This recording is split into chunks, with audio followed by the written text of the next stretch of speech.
उत्तराखंड में मुख्यमंत्री पुष्कर सिंह धामी के निर्देश पर भूमि विवादों के निस्तारण के लिए 1 महीने का विशेष अभियान चलाया जाएगा। भाजपा प्रदेश प्रवक्ता मथुरा दत्त जोशी ने कहा कि जमीन से जुड़े मामले गंभीर हो सकते हैं और कई घटनाओं का कारण बनते हैं। इस अभियान के तहत जिला, तहसील और राजस्व न्यायालय स्तर पर चल रहे मामलों का समयबद्ध समाधान सुनिश्चित किया जाएगा। उन्होंने ये भी बताया कि समीक्षा के दौरान किसी भी अधिकारी की लापरवाही पाए जाने पर उस पर सख्त कार्रवाई की जाएगी। तो देहरादून से खबर है, जहां मुख्यमंत्री पुष्कर सिंह धामी के निर्देश पर अब भूमि विवादों पर विराम लगेगा। भूमि विवादों के निस्तारीकरण के पर विशेष अभियान चलाया जाएगा। 1 महीने के लिए अभियान चलेगा। जमीनों के मसलों का समयबद्ध तरीके से इस अभियान के तहत समाधान निकलेगा। लापरवाही बरतने वाले अधिकारियों पर सख्त कार्रवाई यहां पर की जाएगी। उत्तराखंड से एक सनसनीखेज मामला सामने आया है, जिसमें उधम सिंह नगर के निवासी सुखवंत सिंह की आत्महत्या के मामले में पुलिस मुख्यालय ने बड़ी कार्रवाई की है। साथ ही निष्पक्ष जांच और पारदर्शी प्रक्रिया सुनिश्चित करने के लिए पुलिस महानिदेशक के निर्देश पर एक उच्च स्तरीय विशेष जांच दल यानी कि SIT का गठन भी यहां पर किया गया है। जांच को पारदर्शिता बनाए रखने के लिए मुख्यालय ने कड़ा कदम उठाते हुए 12 पुलिसकर्मियों को उधम सिंह नगर से हटाकर गढ़वाल रेंज में भेज दिया गया है। वहीं पुलिस प्रवक्ता सुनील कुमार मीणा का कहना है कि मृतक की सोशल मीडिया वीडियो और ईमेल का बारीकी से परीक्षण किया जाएगा। साथ ही SIT को निर्देश दिए गए हैं कि ईमेल में नामजद अधिकारियों और स्थानीय व्यक्तियों के विरुद्ध साक्ष्यों के आधार पर सख्त वैधानिक कार्रवाई की जाए। टीम को 15 दिनों के भीतर अपनी विस्तृत जांच रिपोर्ट पुलिस मुख्यालय को यहां सौंपनी होगी। तो उत्तराखंड के उधम सिंह नगर से खबर है, जहां किसान की मौत के मामले में पुलिस ने बड़ा कदम उठाया है।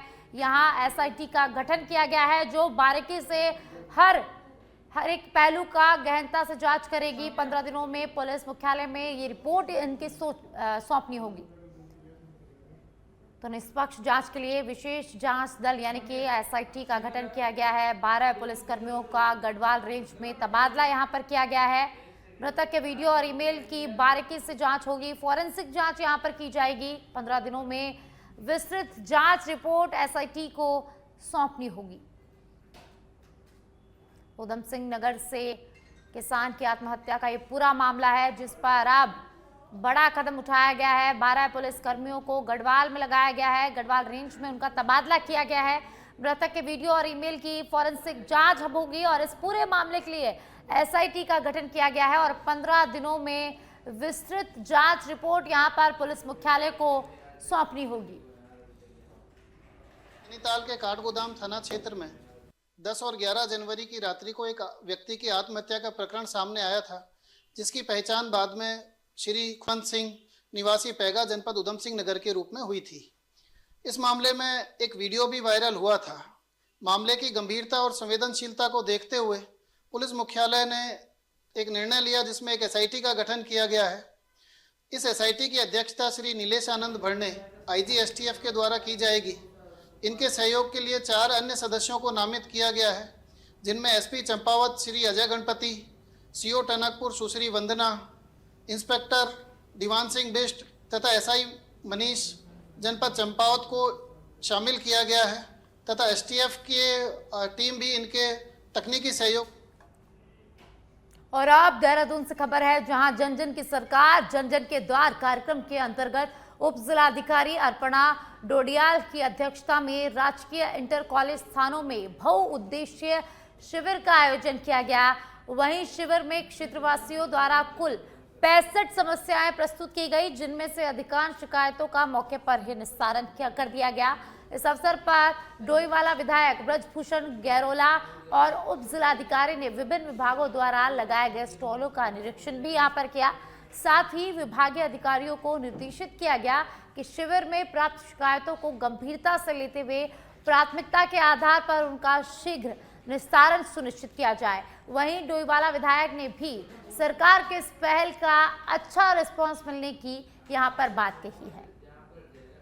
देहरादून से खबर है, जहां सरकार की तरफ से आयोजन हुआ जन जन की सरकार जन जन के द्वार के तहत आयोजन किया गया, जहां लोगों की समस्याएं सुनी गई।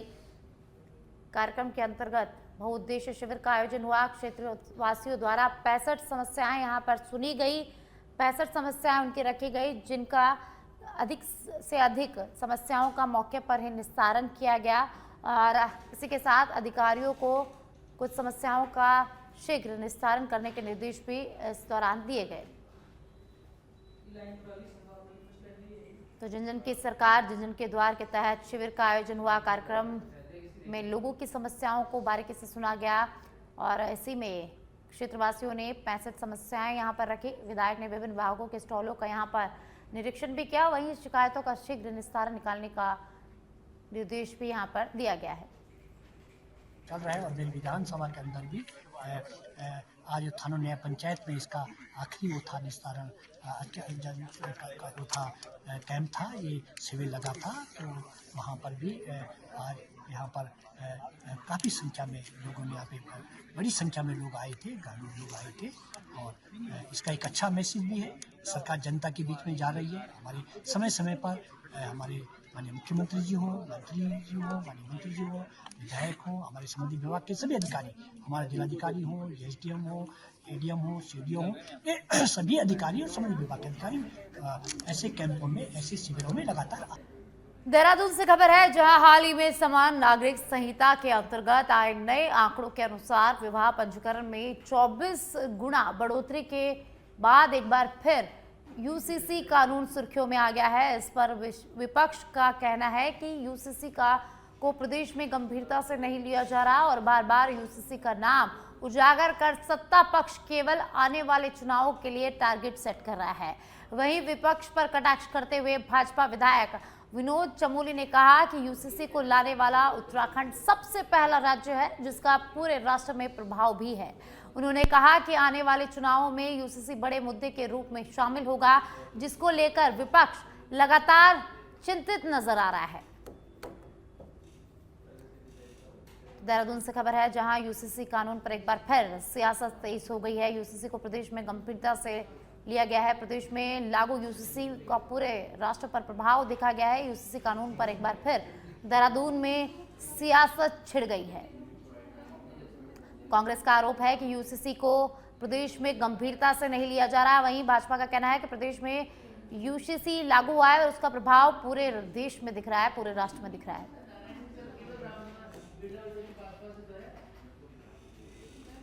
देहरादून से खबर है, जहां 6 जनवरी से 14 फरवरी तक परिवहन विभाग की तरफ से सड़क सुरक्षा माह की शुरुआत होने जा रही है, जिसको लेकर देहरादून की आरटीओ प्रवर्तन डॉक्टर अनीता चमोला ने कहा कि इस बार हमारा मुख्य फोकस जन सहभागिता पर होगा, जिसमें युवाओं के साथ वरिष्ठ नागरिक और स्कूल के बच्चे भी शामिल होंगे।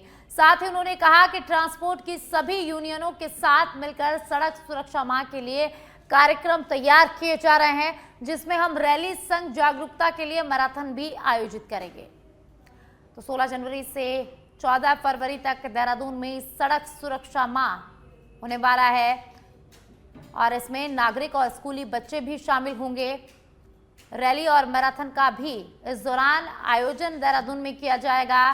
परिवहन विभाग सड़क सुरक्षा माह देहरादून में मनाने वाला है। 16 जनवरी से 14 फरवरी तक सड़क सुरक्षा माह यहां पर चलने वाला है। जन सहभागिता पर मुख्य फोकस इस दौरान रहने वाला है।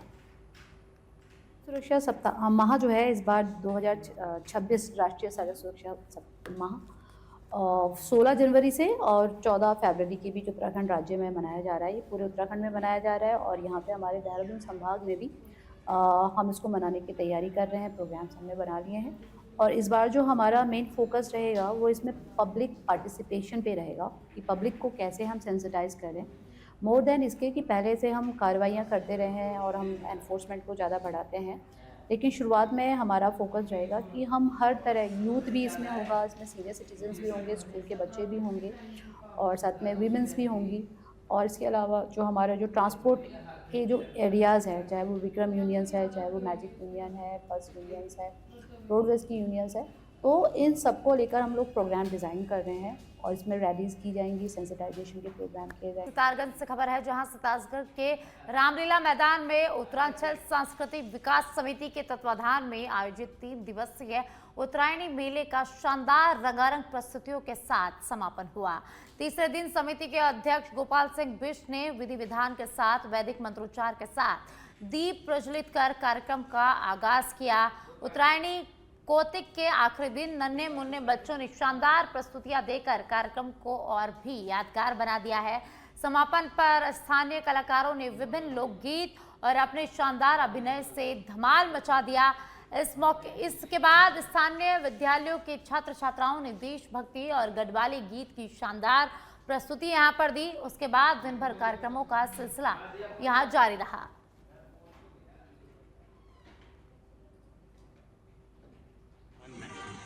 3 दिन से उत्तरायणी का मेला चल रहा है और मैं सभी क्षेत्रवासियों अपने पर्वतीय समाज की ओर से लोक पर्व उत्तरायणी कौतिक और भूतिया त्योहार मैं सबको बधाई देता हूँ। उत्तरायणी पर्व जो है इसको हमारे यहाँ उत्तराखंड में जो है भूतिया त्योहार के नाम से इसको जाना जाता है। ये पूरे प्रदेश में मकर संक्रांति मनाई जाती है, लेकिन यहाँ उत्तराखंड में इसको हम भूतिया त्योहार कहते हैं। इस उत्तरायणी मेले के आयोजन समिति को बधाई देना चाहूँगा कि सितारगंज के ये देवभूमि उत्तराखंड है। यहाँ पर इस तरह के कार्यक्रम, धार्मिक कार्यक्रम बहुत होते हैं और ये शुरुआत है ये।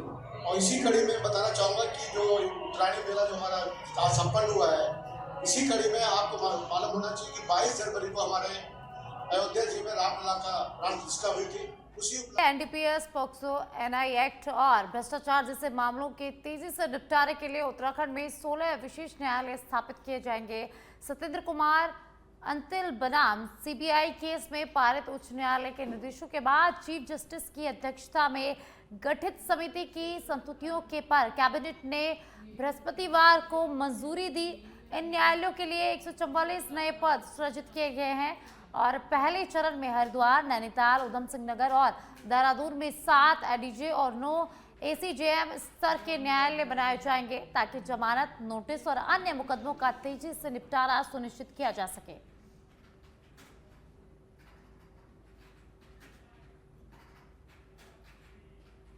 और अब हरिद्वार से खबर है, जहां धर्म नगरी हरिद्वार के कुंभ क्षेत्र में गैर हिंदू प्रवेश को लेकर उठ रही मांगों के बीच श्री गंगा सभा ने हर की पौड़ी और आसपास के प्रमुख घाटों पर हिंदू प्रवेश निषेध से संबंधित बोर्ड लगाए हैं। गंगा सभा के अध्यक्ष नितिन गौतम ने बताया कि यह कदम कानून और परंपराओं की जानकारी सार्वजनिक रूप से साझा करने के उद्देश्य से उठाया गया है ताकि तीर्थ क्षेत्र की मर्यादा बनी रहे और किसी भी तरह का भ्रम या विवाद उत्पन्न न हो। उन्होंने कहा कि कानून की बुनियादी जानकारी हर नागरिक के लिए जरूरी है और बीते 1 सप्ताह में कुछ घटनाओं के बाद यह महसूस किया गया है कि जागरूकता की कमी के कारण गलतफहमियां यहां पर बढ़ रही हैं।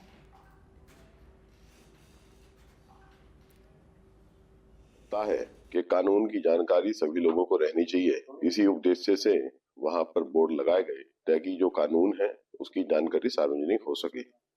और जिस प्रकार की घटना घटी थी अभी 2-3 दिन पहले और 5-7 दिन पहले 2 घटनाएं घट चुकी हैं, मुझे लगता है कि यह विषय जरूरी हो गया था कि कानून की जानकारी सभी को दी जाए। हमें लगता है कि कानून की राज्य सरकार की योजनाओं से जनता को हुए लाभ और इस वर्ष जनपदीय कार्यक्रमों से मिलने वाले संभावित लाभ की समीक्षा के लिए 20 सूत्री कार्यक्रम के उपाध्यक्ष ज्योति प्रसाद गैरोला ने बताया कि बीते वर्ष 2025 में बागेश्वर, चंपावत और उधम सिंह नगर में उचित निरीक्षण किया गया और अन्य जिलों को भी क्रियान्वयन सुधार के लिए निर्देशित किया गया है। उन्होंने कहा कि जिन जिलों में व्यवस्था स्थगित कमियां हैं उन्हें सुधारने का कार्य यहां पर किया जाएगा। इस वर्ष भाजपा द्वारा मानक तय किए जाएंगे जिससे जिला स्तरीय कार्यक्रमों का मूल्यांकन और ब्लॉकों की रैंकिंग निर्धारित की जा सकेगी ताकि बेहतर प्रदर्शन करने वाले ब्लॉकों की पहचान यहां पर हो सके। समाप्ति से पहले लगभग सभी जनपदों के दौरे का कार्यक्रम बनाया था।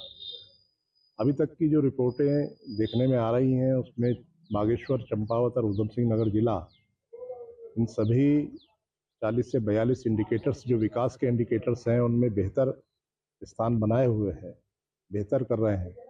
बाकी जनपदों में भी उन व्यवस्थाओं में, उन योजनाओं के क्रियान्वयन की दृष्टि से उन्हें सुधार के लिए कहा गया है। मुझे पूरी आशा है कि वर्तमान वर्ष में जो जनपद थोड़ा पिछड़ रहे हैं, जहाँ कार्यान्वयन में थोड़ी बहुत कमी है, जहाँ पर व्यवस्थागत कुछ खामियां हैं, इन सब बातों को हम दुरुस्त करेंगे।